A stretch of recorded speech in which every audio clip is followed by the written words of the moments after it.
আমরা কনসিয়েন্সে আছি। এইমাত্র সংবাদ আসলো যে আলমার উপর আক্রমণ হয়েছে। খানিকক্ষণ পরে ওখান থেকে সিগন্যালে থেমে গেল। এখন আমরা সবাই এখানে জড়ো হয়েছি, সবাই উদ্বিগ্ন। এখানে বসে বিভিন্ন জায়গা থেকে আমরা রিপোর্ট দিতে চেষ্টা করছি। আলমা একদম শুরুর দিকে ছিল, আমরা শেষের দিকে। কাজেই আলমার উপর যা হচ্ছে সেটা আমাদের উপরে হবে সেটাই অনুমান করা যায়।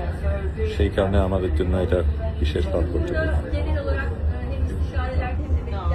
এখানে অনেক দেশের মানুষ রয়েছে, প্রত্যেকেই যে যার মতন তার নিজের দেশে জানানোর চেষ্টা করছে। এখানে তুরস্কের একজন এমপি, তিনি নিজেই রিপোর্টিং করছেন, আমরাও দেখছে। এখানে বড় স্ক্রিনে আমরা সবাই দেখছি। খানিকক্ষণ আগে ঝড় শুরু হয়েছিল, আমরা ঝড়ের একটু আগে বেরিয়ে আসতে পেরেছি। ঝড় আমাদের ধরেনি, কিন্তু এটা একটা ভিন্ন ঝড় যেটা নিয়ে আমাদের সামাল দিতে হবে।